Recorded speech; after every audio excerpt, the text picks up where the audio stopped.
Good afternoon and welcome to the Middle States Commission on Higher Education's webinar, Putting Puzzles Together, Completing a Complex Substantive Change, Mergers, Acquisitions, and Beyond.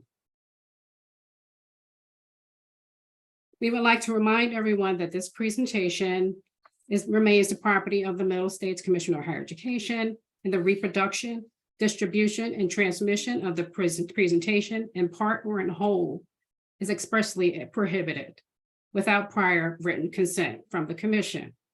For a permission request, please email the Commission at president@msche.org. And if you have specific questions related to your institution, you should reach out to your Commission Vice President Liaison. Before we begin, the Commission would like to take a moment to recognize the sponsor of today's webinar, Hoosh Blackwell.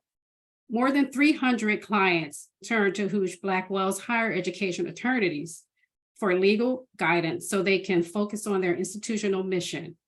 The higher education team provides full legal services, including comprehensive policy, procedure, and compliance guidance for the United States Department of Education and the state regulatory requirements. For additional information, please visit hooshblackwell.com. I am Carmela Smith, Vice President for Accreditation Services, and joining me this afternoon is Tracy Snyder, Senior Vice President for Accreditation for Legal Affairs and General Counsel, and Carmen Scott, Assistant Director for Substantive Change. And on behalf of the Middle States Commission on Higher Education, we'd like to thank you for joining us. We have identified a few learning objectives for this webinar, and when we finish today, we hope that you will be able to recognize common types of complex substantive changes, align institutional transaction events and key phases in the commission process, ensure institutional submission avoid common pitfalls, and finally, recognize critical post-transaction steps and ongoing monitoring activities, including the approval process of state and federal partners. Now we'll turn it over to Carmen to describe how the Commission defines complex substantive change.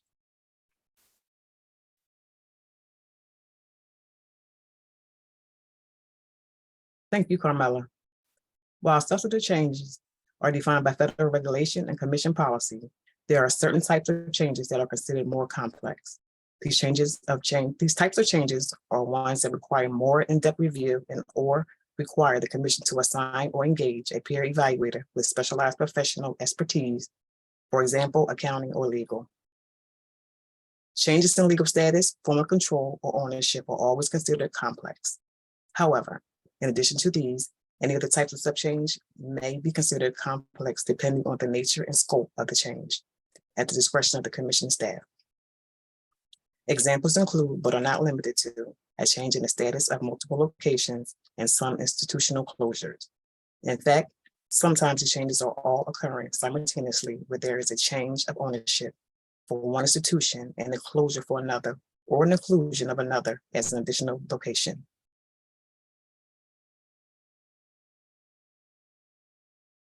The commission's fee for substantive change are broken down to a tiered model structure with the fee determined by the complexity of the type of change and the process for review. You will notice complex substantive change is in tier 5, the most complicated type of change. Now I will hand the presentation over to Tracy, who will discuss the most common type of complex substantive changes that we see at the commission.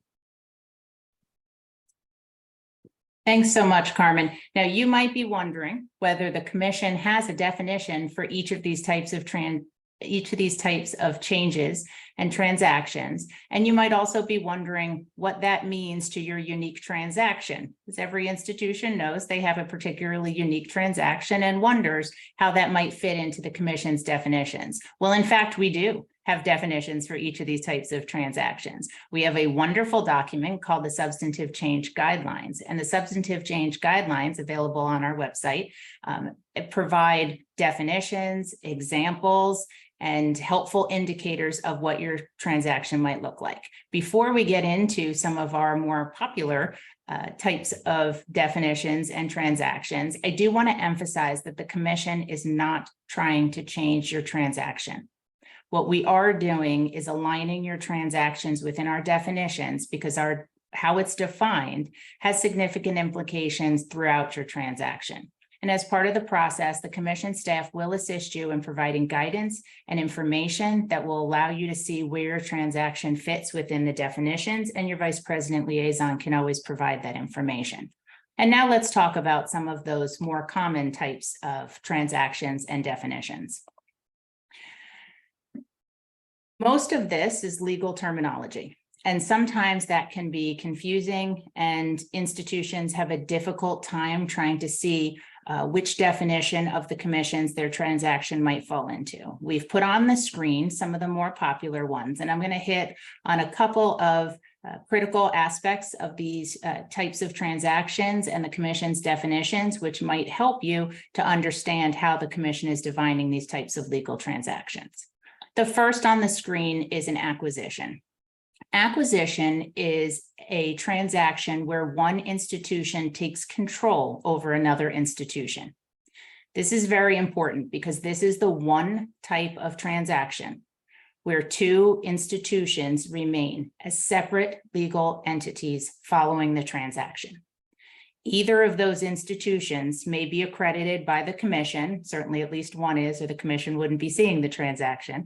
But one may remain accredited or become accredited with a primary accreditor as another institutional accreditor and not the commission. This is the only type of transaction where that can occur.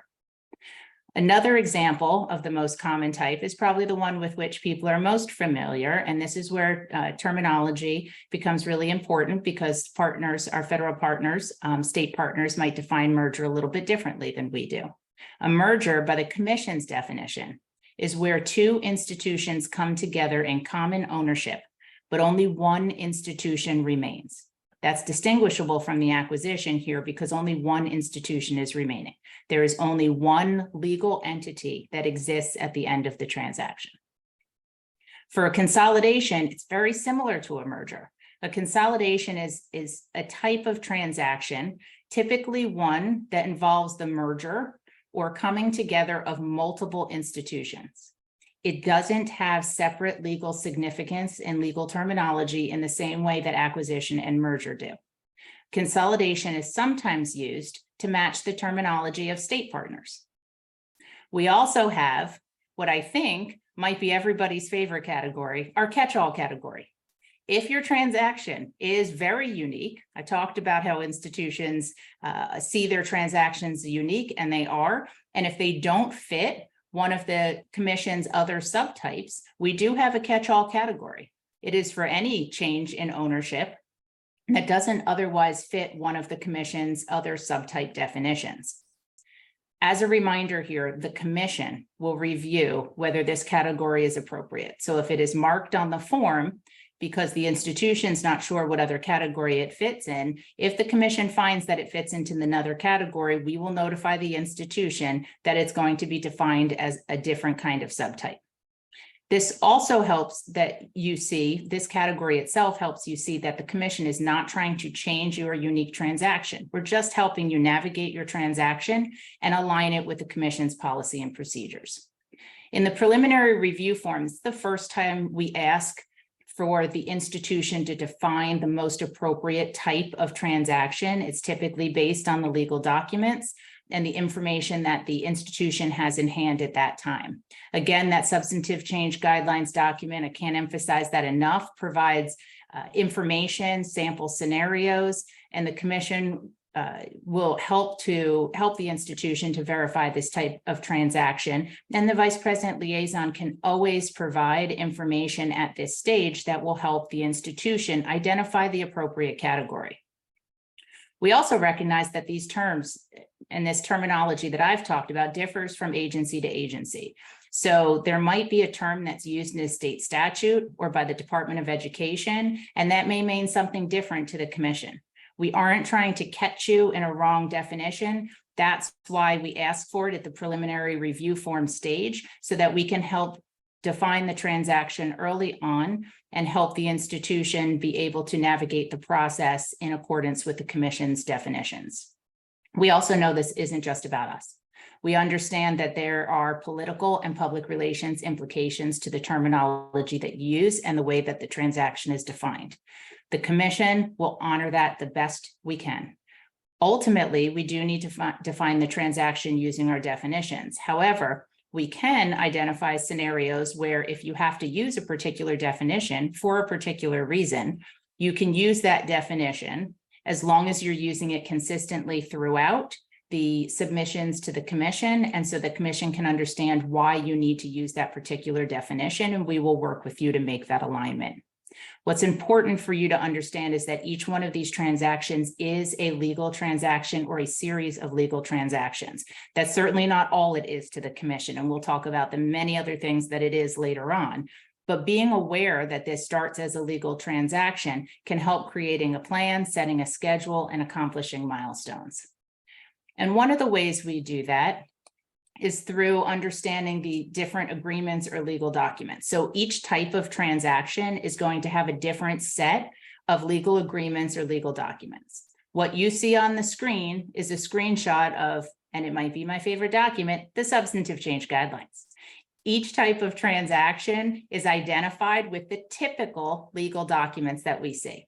I say typical because each transaction might use slightly different terminology. Again, we're not prescribing your transaction. We're not giving you legal advice. Every lawyer's favorite disclaimer. We're simply telling you which documents we expect to see or similar types of documents we expect to see based on each type of transaction. They may have different names. They may have different formats. We're not dictating them. We're just helping institutions become aware of what the commission might expect to see based on our experience with these types of transactions.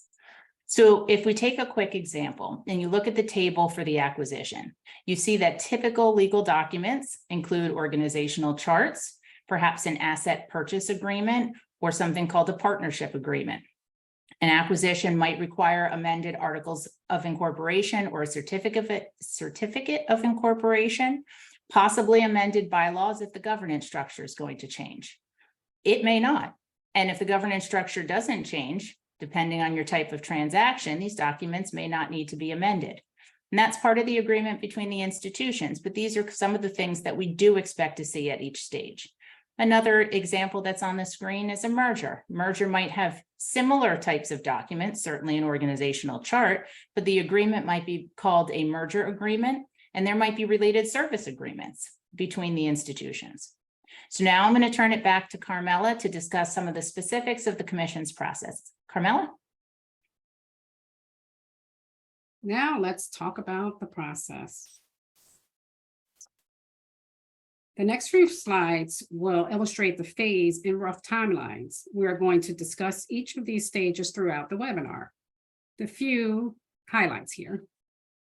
Importance of the early stages. Early notification and preliminary review are critical.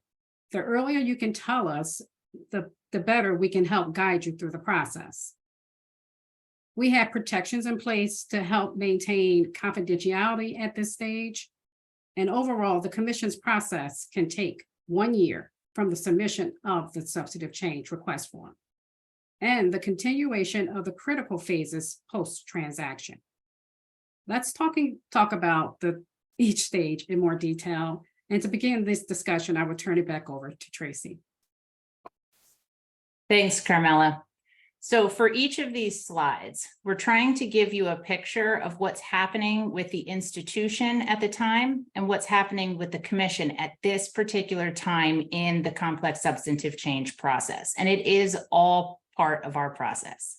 So on the left-hand side of these slides, you'll see the institution and what's typically happening with the institution at this stage. And on the right-hand side, you see what's typically happening inside the commission at this stage. And this will help you institutions to understand how where you are in your transaction aligns with the complex substantive change process and what the commission's doing in order to help facilitate through our processes.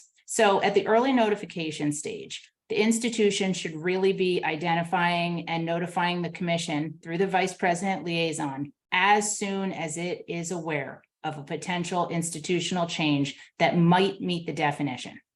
When I say as soon as it is aware, I mean that the notification should be as early in the planning process as possible. It can be informal. It can be a phone call. It can be an email, just to initiate the process with the vice president liaison.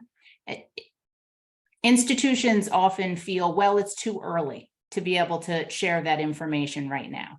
And the institutions may be at different stages in the process. However, sometimes there's a document called a letter of intent. It's a legal document that outlines an initial understanding between parties to move forward. You'll see that wasn't on the legal documents page because the letter of intent often, almost always, turns into a more specific, definitive, comprehensive agreement between the parties. But at this stage, there's often a letter of intent, just outlines that initial relationship. We do appreciate this information early on so the commission can support the process. I do say that sometimes the institutions are concerned about how much can be shared at this stage. The commission can and does protect the confidentiality of information external to the commission. So sometimes it might even be a situation where the institution's not even sure that this is considered a complex substantive change.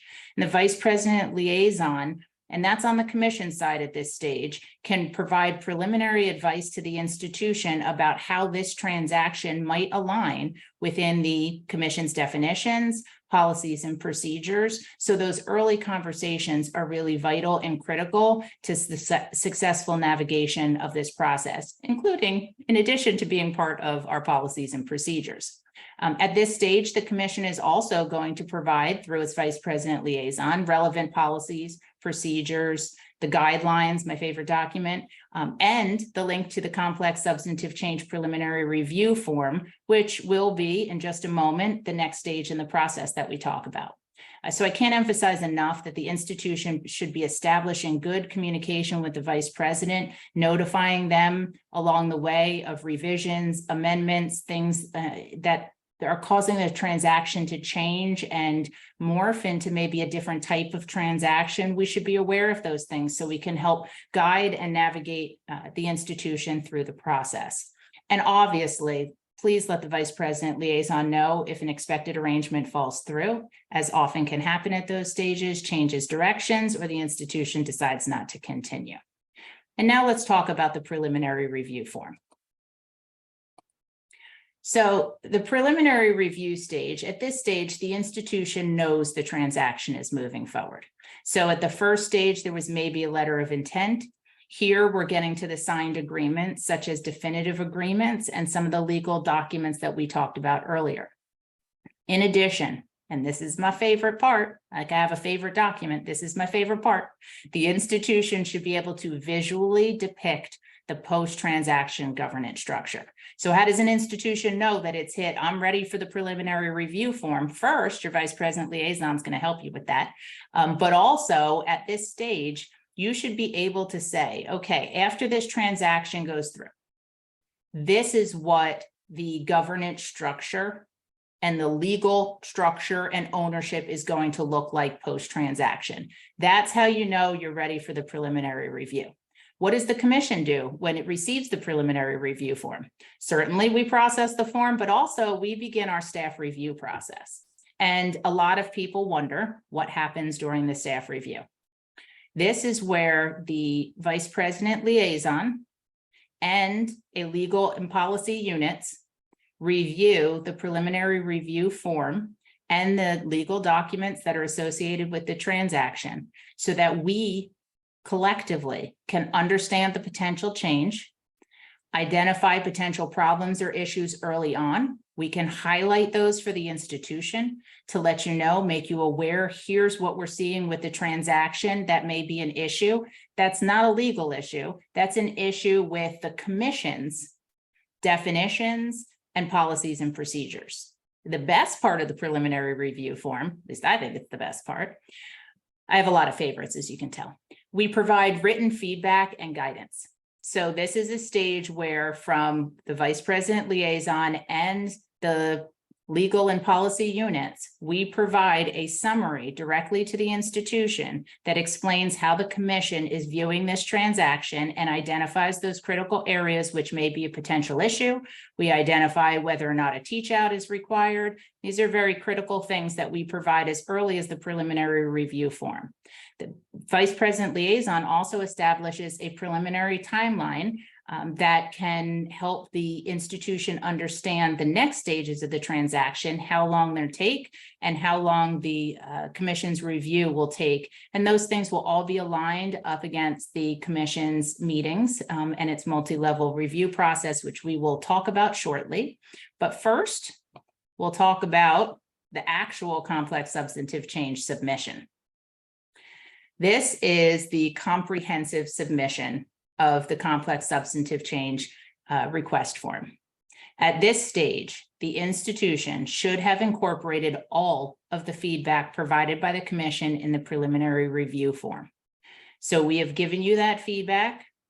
Assuming your transaction stays the way that is, we do expect that that feedback be incorporated and changed, modifications made, additional documentation provided as part of the complex substantive change submission. The request form asks for the institution to submit the full and complete comprehensive information and to highlight any updates or changes since the preliminary review form was submitted.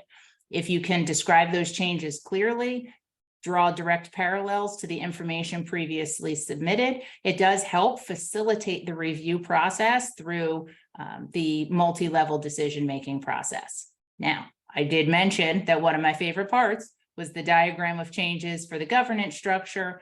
Please don't forget to update that diagram if there have been changes in the post-transaction governance structure that you would expect to see, and that change may have happened between the preliminary form and the actual submission. For the institution, this is the point at which the transaction is almost certain to occur.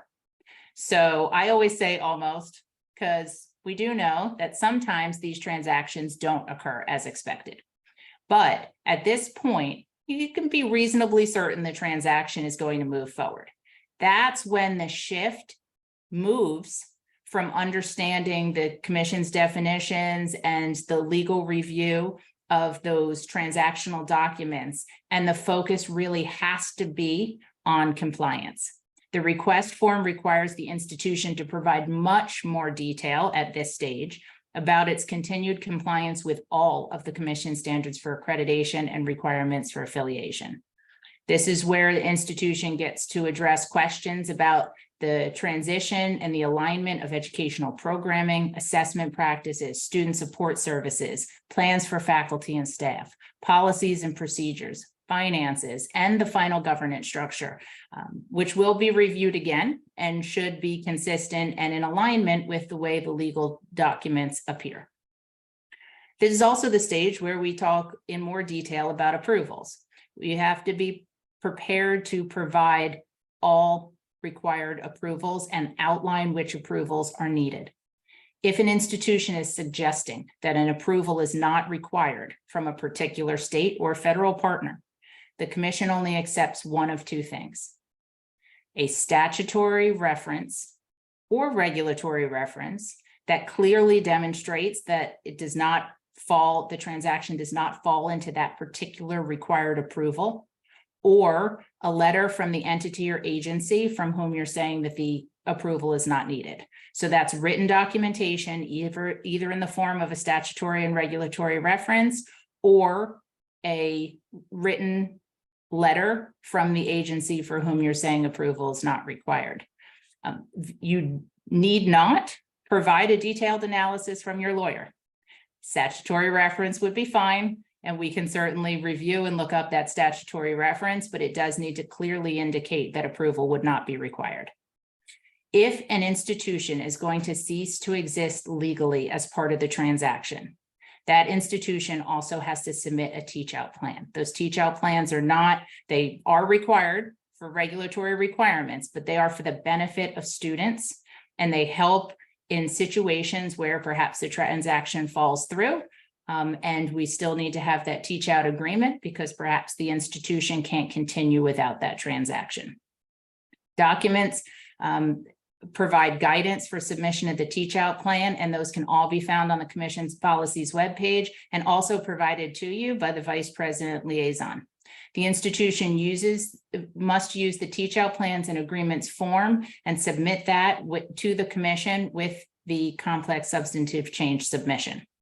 I'll also add that the teach out form requires an institution to think about transition for students in a very detailed way. And so we do ask that you're prepared to talk about where students are in completing their programs, the date they will transfer, how records will be kept. These are not easy questions and do require institutions involved in the transaction to work together on solutions that benefit and make accommodations for students. For the commission at this stage, we do a lot of work here too. The vice president liaison is developing timelines for the commission review and approval. And there are staff that review all of the transactional documents and the entirety of the submission with all the attachments in order to provide guidance to peer evaluators. And that first stage of peer evaluators, that initiates the multi-level decision-making process. And I'm going to now hand it over to Carmen, who will talk about that process on the next slide. You are probably aware that the commission uses a multi-level decision-making process to ensure consistency, equity, and fairness. Peer evaluators will review the materials and may ask for additional information. When they are done, they will provide a reviewed report which outlines the findings and provides a proposal for action. This is the first level of review. During a second level of review, all materials are then reviewed by the committee on follow-up activities. They will review the materials and render an independent decision, which they will propose to the commission. The third level of review is the commission, and this is the decision-making body that produces the commission action. Now let's talk about the next phase, the transaction. The commission's accreditation action will specify the proposed completion of the transaction. It is important that the institutions notify the commission with the actual date of the closing of the transaction within 5 days following the transaction. This date triggers other critical milestones for approvals, accreditation cease date, if appropriate, and other commission timelines. The commission will acknowledge receipt and the SIR, whether at the time of the action or at the time receipt is acknowledged, will be used to monitor post-transaction ongoing monitoring steps and approvals. The post-transaction portion of the process is incredibly important. Often institutions will think the work with the commission is complete. That couldn't be further from the truth. Recently, the commission has revised its procedures to account for the post-transaction part of the complex substantive change process. At this stage of the process, the institution should be finalizing any required approvals and should be implementing the transaction as described in the approved complex substantive change. This is what the commission is monitoring through its steps at this stage. The commission action will also request a complex substantive change SIR and a direct complex substantive change site visit to one or all the entities and any locations involved in the transaction. The visit should occur no later than 6 months at the date of the transaction per federal regulation.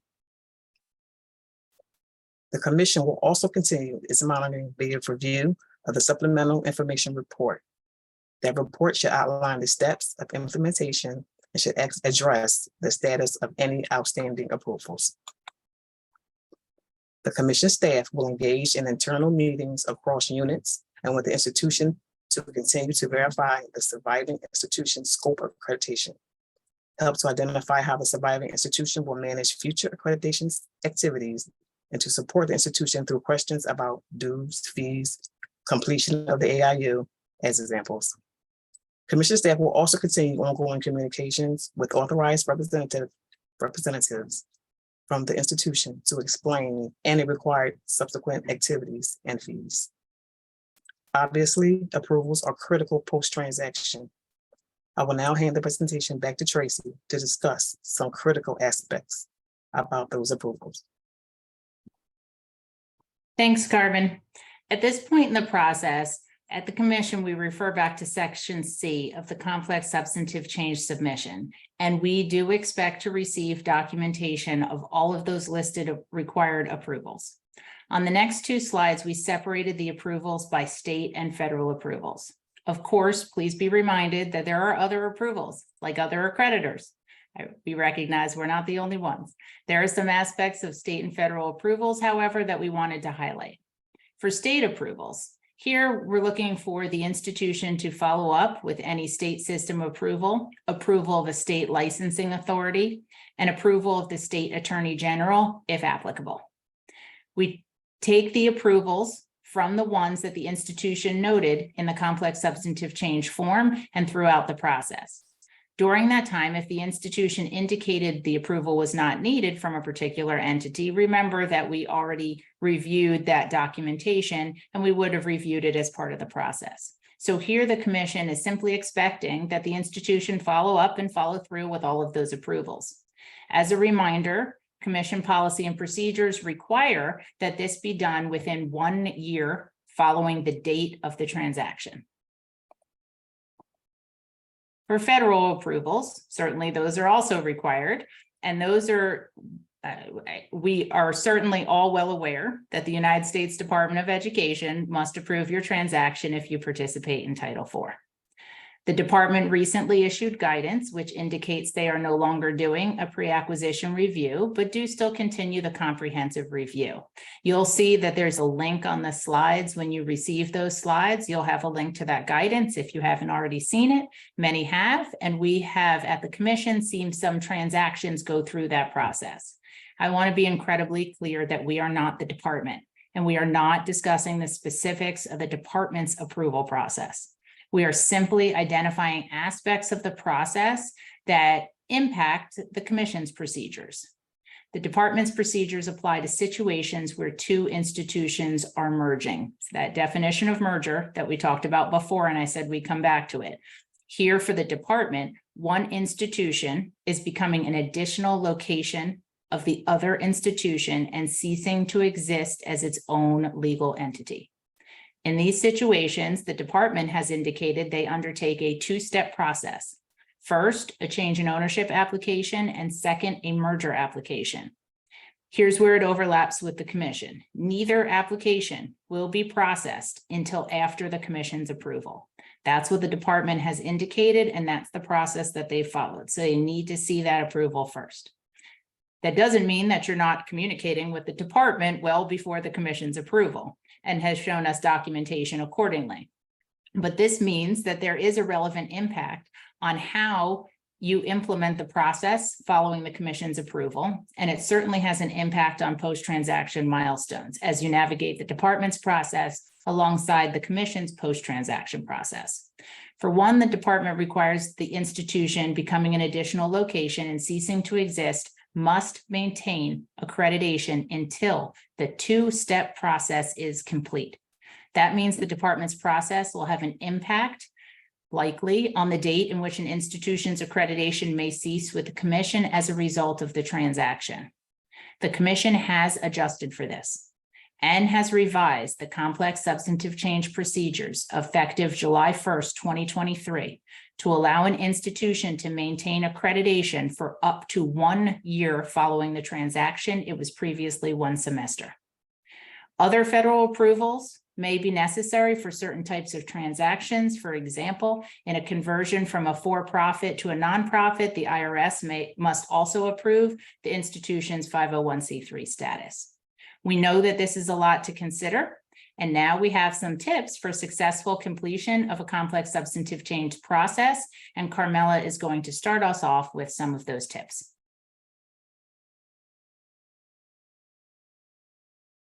Throughout the presentation, we have been sharing some strategies for success with you.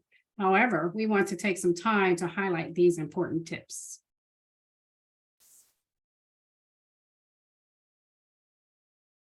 Starting with early notification. As we've mentioned throughout this webinar, please contact your Vice President Liaison as soon as you are aware of a potential institutional change that may meet the definition of a complex substantive change.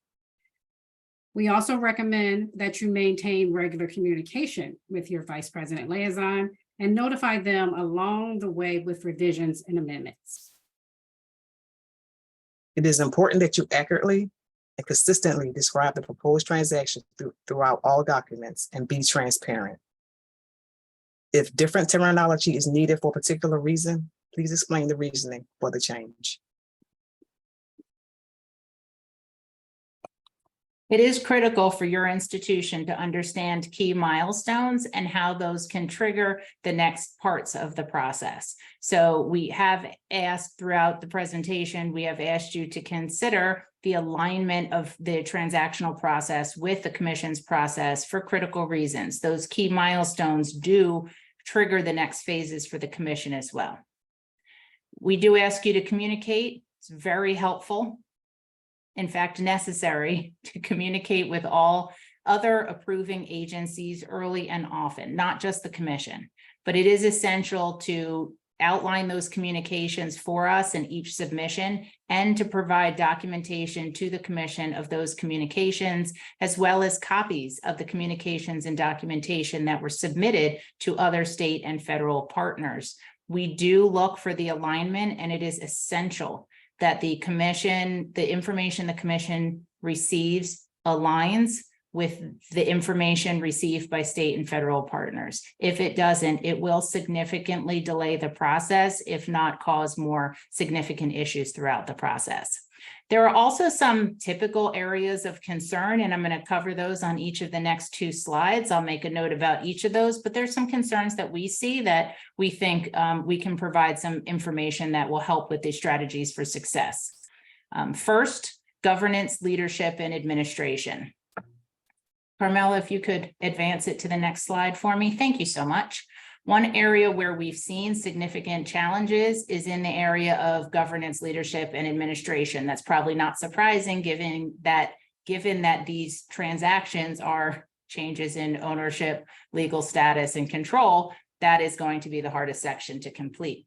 In relation to Standard 7, throughout the process and with each submission, the institution is asked to describe how the complex substantive change might impact control, ownership, and governance of the institution. I already shared with you that my favorite part is the organizational chart and diagram that's going to depict the changes. And that diagram is really one of the most helpful ways to explain how the governance structure will change. In this visual slide, we give you a very simple and basic example of the ideal information to be provided to the commission in this visual depiction. On the left-hand side, the current structure. That's the current governance documents, current bylaws, current levels of ownership. The middle would describe the steps of the transaction, and it should align with the description portion of the submission. I want to stop there and emphasize that the visual depiction must align with the description provided in the submissions. If there is lack of alignment, it is one of the first things we will highlight and identify. For the final structure is on the right-hand side. This is what the new structure is going to look like. New governance documents, new levels of ownership, and the visual depiction of the different levels of control. The commission essentially needs to be assured that the institution will remain an autonomous institution with academics as its primary function.